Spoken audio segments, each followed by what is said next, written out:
"This is the last gift I will ever give you," my husband coldly declares, sliding the divorce papers across the table to me.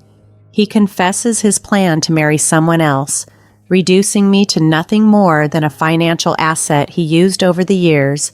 The man I've shared so many moments with has revealed himself to be utterly despicable. This marks the beginning of my tale of vengeance. My name is Helen, and this year, as I turn 52, I face a pivotal moment. Tomorrow isn't just another day, it marks the end of a long period of debt, which I will finally settle. My husband Scott and I have poured our sweat and tears into our life together since we tied the knot 22 years ago when I was 32 and he was 34. He owned a liquor store, a family business passed down from his deceased parents. Meanwhile, I worked in an office. Our paths crossed through a mutual friend, and we began dating to marry. Back then, my only worry was whether he would expect me to help run his store. I was a financial consultant, advising on insurance and investments for both individuals and businesses. I earned a decent salary, enjoyed my work immensely, and was studying for a certification to advance my career further.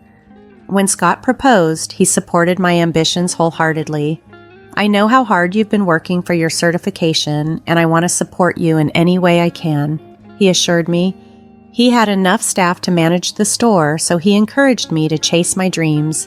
His support was crucial in my decision to marry him. He seemed genuinely kind and supportive, always in my corner. We set out to build our lives with a clear understanding.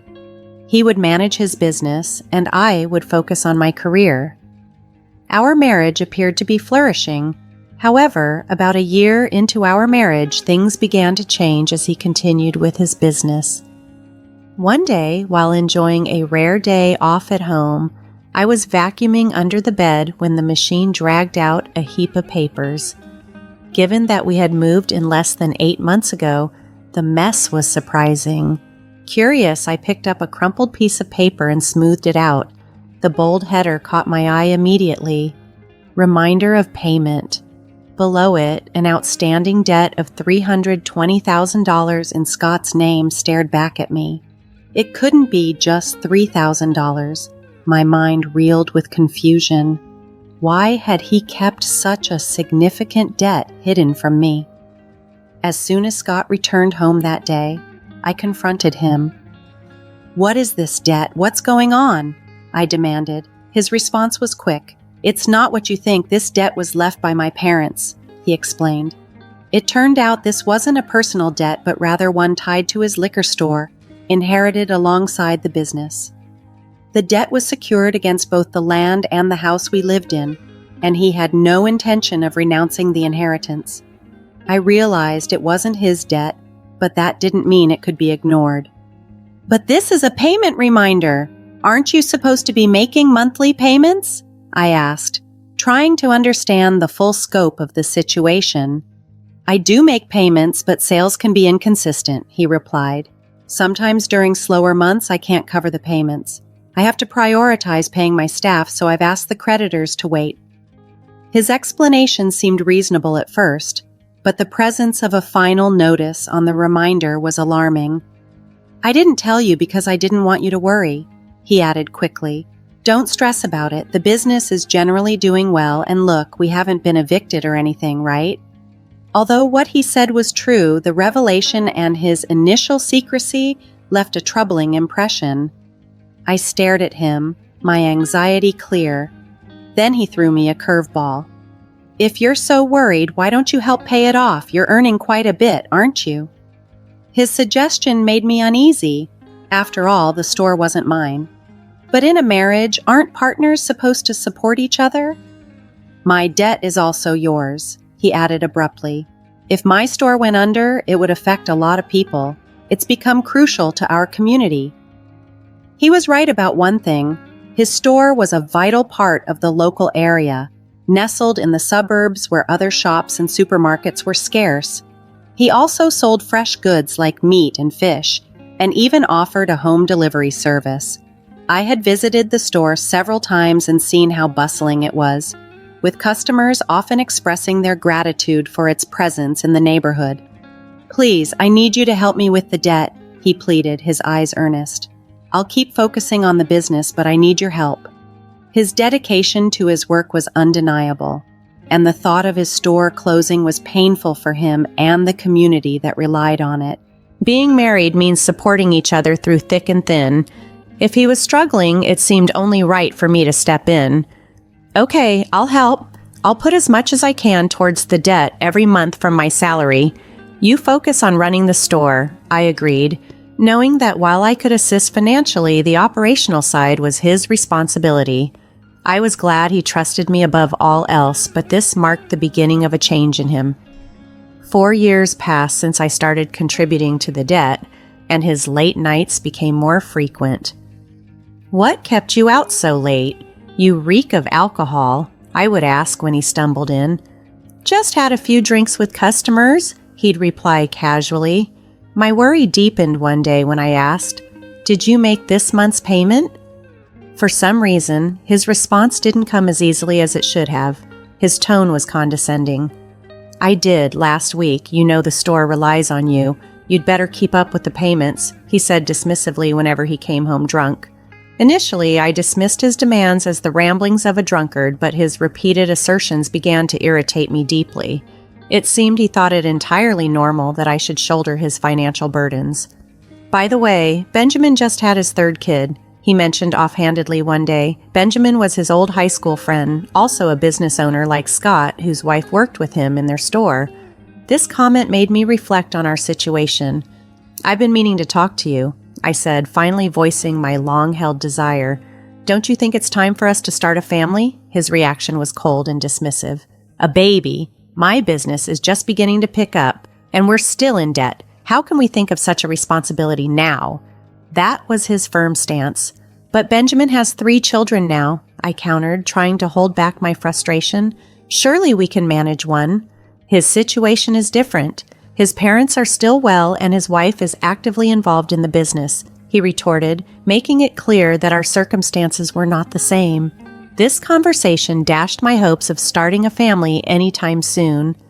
"So, until all your debts are cleared, we can't consider having a baby?" I asked, seeking clarity.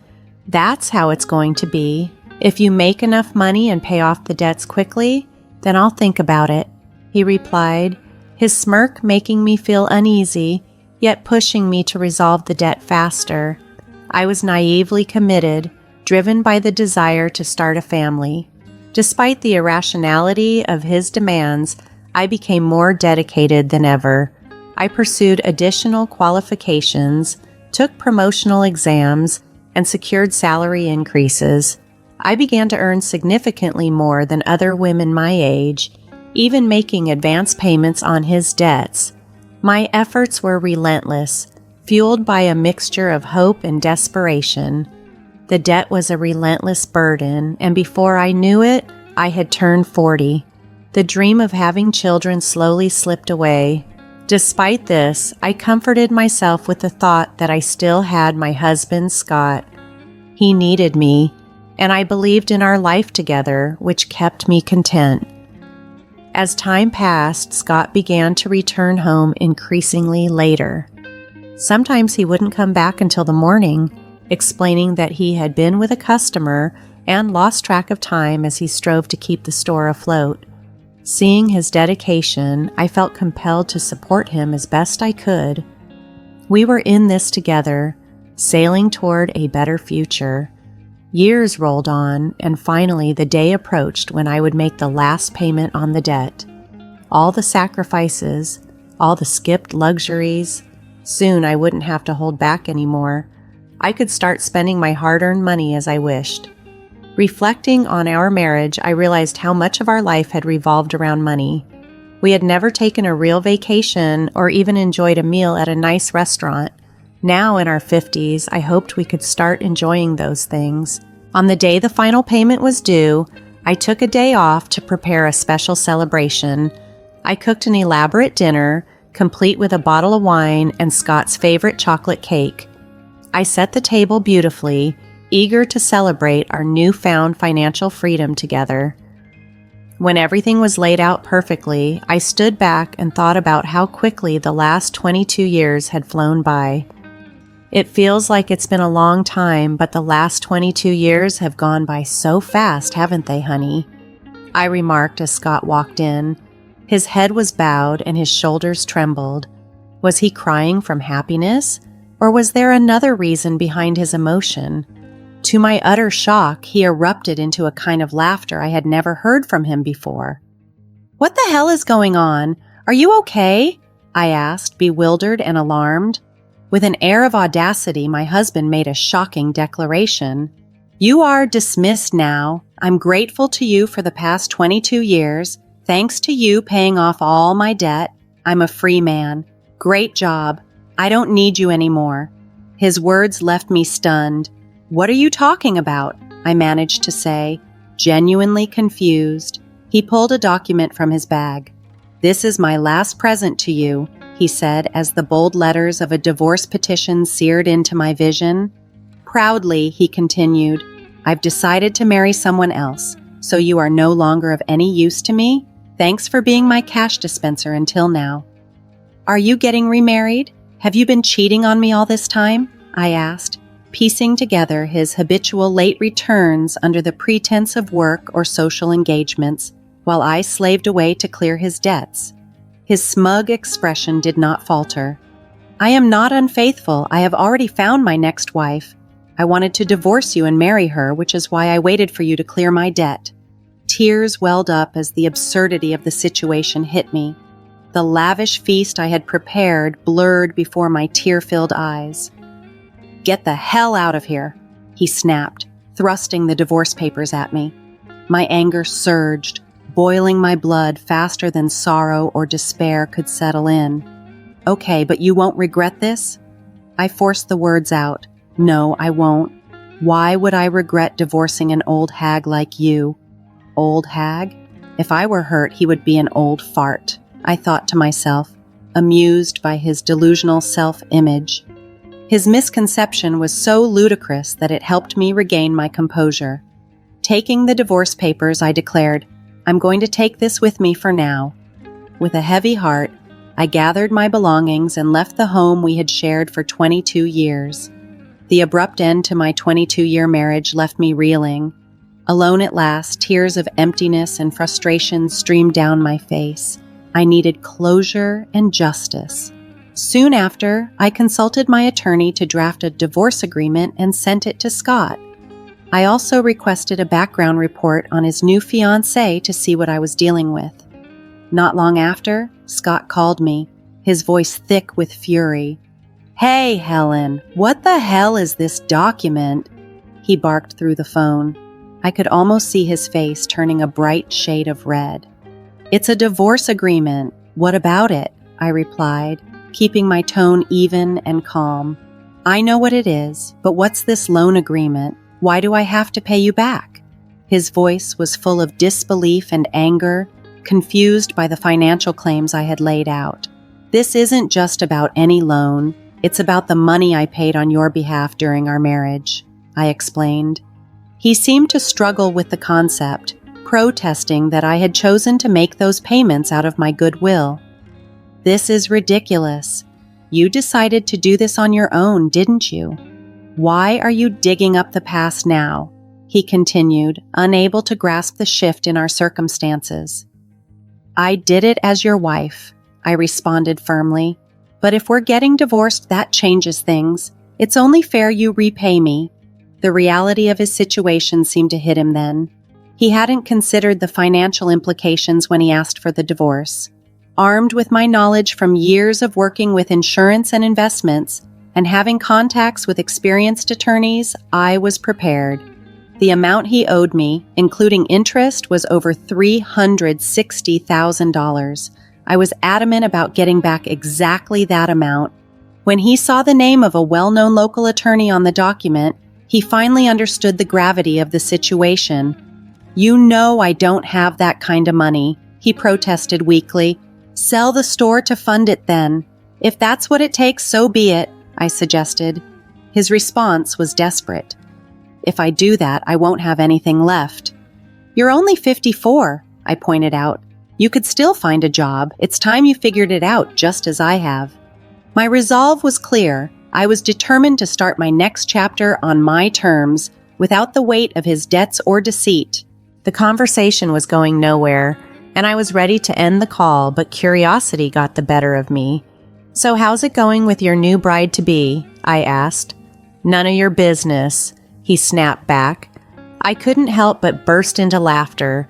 It sounded like he was having a tough time. "Good luck," I said, amusement still lacing my voice as I prepared to hang up. "Wait a minute," he interrupted urgently. "I've decided not to marry her. We can start over," he pleaded. I couldn't believe what I was hearing. "Start over? Don't kid yourself. I don't want you," I yelled, my patience finally breaking. Hanging up, I was left to ponder. Had I appeared more ridiculous than him to others during our 22 years together? I had respected him until the divorce and watched him work tirelessly for the store and his customers. But now I realized he was just a fool. The situation with his supposed remarriage began innocently enough.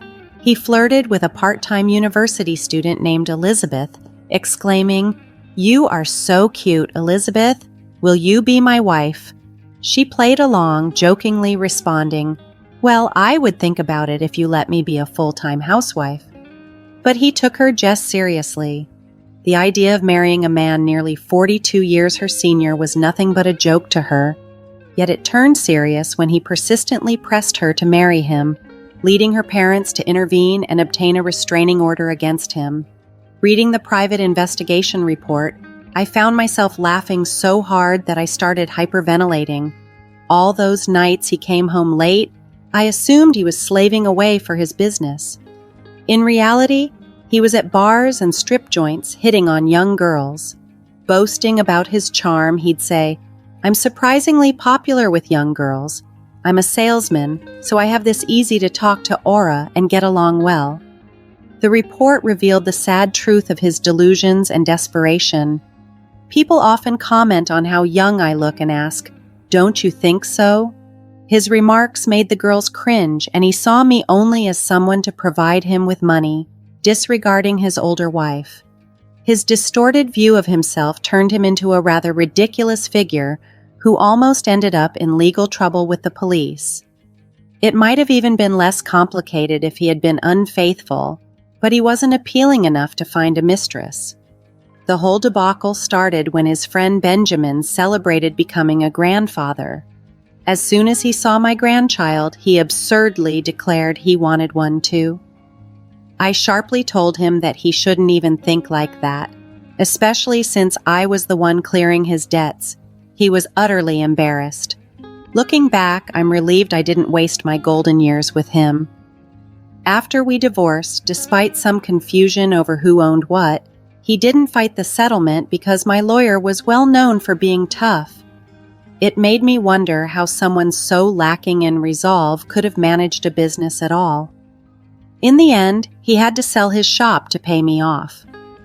Just before the sale, all his employees left him, and his customers were upset that he was selling a family business just to settle his divorce. This sent ripples of shock through our community, and people thought he got what he deserved.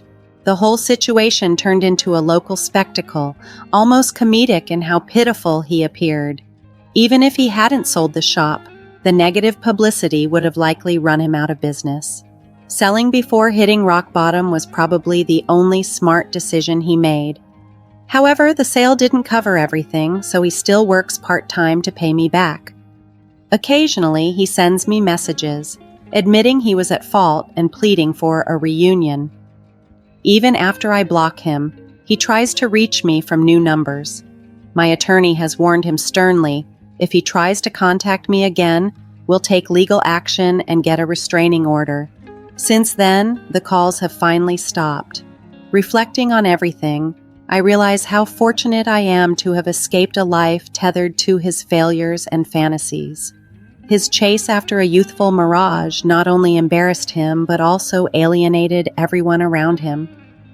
As he continues his part-time job to settle his dues, I'm grateful for the peace and independence I found. The whole ordeal feels like a cautionary tale about living beyond one's means and the pitfalls of refusing to accept reality. He is petrified of the attorney. And guess what my job is now? I'm a marriage counselor. When I turned 52, I joined my friend's matchmaking service, a complete shift from my previous role. I used to work in a job that involved helping singles manage their finances, navigate insurance, and other practical aspects of life. However, I realized I wanted something more personally fulfilling, so I leaped to become a part of a business that helps people find love. Here, I focus on helping couples start their relationships with open, honest discussions about everything that matters, including tricky topics like money and life plans. Our straightforward approach has resonated with our clients, and as a result, our membership numbers have soared. Having experienced quite a few personal ups and downs myself, I'm driven by the desire to help others avoid the pitfalls I encountered. Although my current salary is lower than what I earned before, the joy and satisfaction I get from assisting others in finding happiness is immeasurable. Each day, I help people build strong, lasting relationships, and this work has become my new source of joy. After separating from my ex-husband, I discovered my happiness, and now I consider myself a bridge to happiness for others. Every day brings a new opportunity to positively impact someone's life, and this role has given me a profound sense of purpose and fulfillment.